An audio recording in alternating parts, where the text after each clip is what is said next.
In comic books, death is not as deadly as it may sound. Only the likes of Uncle Ben and the Waynes will ever stay cold in the ground, so characters as big as Superman, Batman, Captain America, and Iron Man have all met the Grim Reaper, but have then miraculously been saved from death. It's fitting then that comic book movies have gone the same way, pulling the old Disney death trick wherever possible. With that in mind, I'm Ben from What Culture, and here are 10 comic book movie deaths that didn't last. Number 10. Agent Coulson, The Avengers. Having gotten the upper hand on Loki aboard the S.H.I.E.L.D. helicarrier, Coulson forgets he can teleport and is stabbed in the back fatally. He dies a hero, having stood up to Loki and is used as a means to unite the Avengers against him. But then he appears in spin-off series Agents of S.H.I.E.L.D. without a scratch and presumably furious at his boss for ruining his priceless Captain America cards. How did it happen? Well, he was told S.H.I.E.L.D. revived him normally, but it later turned out they'd altered his memory, having taken days to bring him back to life using an alien drug known as GH325, derived from a Kree corpse. You can sort of see why they'd lie. Number 9. Elektra, Daredevil. When attempting to take out Daredevil for the murder of her father, which was actually carried out by Bullseye, Elektra runs into the Irish hitman and foolishly thinks that her training will be enough to best him. It isn't, so he stabs her and throws her off the roof for added fun. But then it all turns out to have been fine when she reveals she's alive by leaving her necklace on the rooftop where she first met Daredevil with a message for him in Braille. Turns out she was revived by magical blind man Stick for her own spin-off movie that nobody wanted in the first place. In a fairly pig-headed example of how little she learned from her death, Elektra then goes on to become a contract killer. Nice one. Number 8. Alan Quatermain, The League of Extraordinary Gentlemen. When Quatermain and young sidekick Tom Sawyer unite to take down Professor Moriarty, he lets down his guard for just too long and is fatally stabbed, before symbolically handing over the heroic reins to Sawyer, who then goes on to kill Moriarty. To prove just how dead he is, he's then buried in Kenya beside his son. Luckily, it's handily revealed after his burial that Quatermain was told by a witch doctor that after saving his village, he would never be allowed to die while he was in Africa. The grave is duly struck by lightning, and Quatermain lives again. Number 7. Batman: The Dark Knight Rises.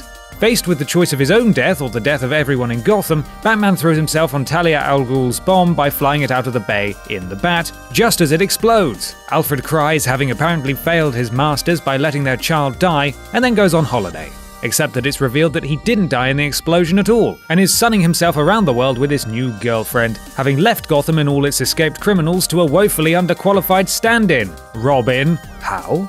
Well, in a remarkable stroke of luck, the ejector seat was fixed, obviously, and Batman isn't affected by nuclear fallout because he's Batman. Number 6. Loki, Thor 2.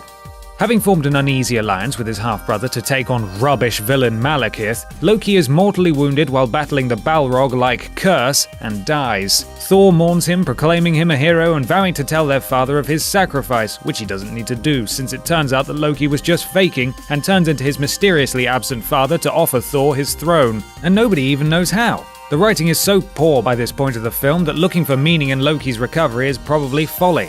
Probably just magic or something. Number 5. Catwoman, Batman Returns and Catwoman.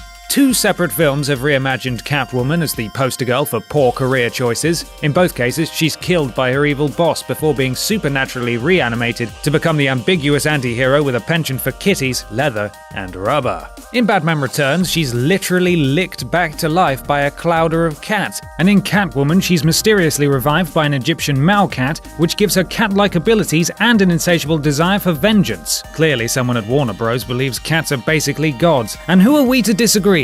They're adorable, all of them. Number 4. Jean Grey, X-Men 2. Yet another heroic sacrifice now. Jean Grey was probably powerful enough to save her teammates from the crushing wall of water that killed her from inside the X-Jet, but for whatever reason she chose to be smushed to death instead. No matter though, since Cyclops discovers in the follow-up movie that she wasn't all that dead after all, and celebrates by being murdered by her.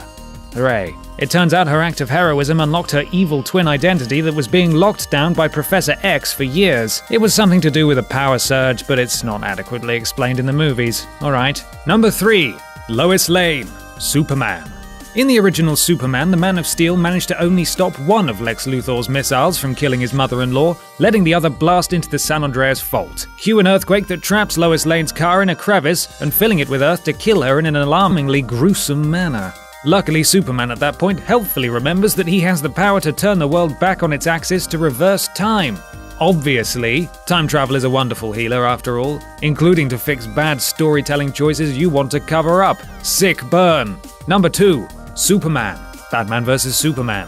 Of course, Superman would be another to give his life up heroically to save the world. In Batman v Superman, having resolved his issues with Batman, dealt with some mummy issues and wildly played with the laws governing how much kryptonite actually affects him, Supes dies taking down Doomsday. Everyone mourns, there are 2 funerals, and Batman goes off to set up the Justice League for a movie we all assume will feature Superman returning in long-haired, moody form. But we didn't even have to wait for that film to come out for a tease that he was already alive.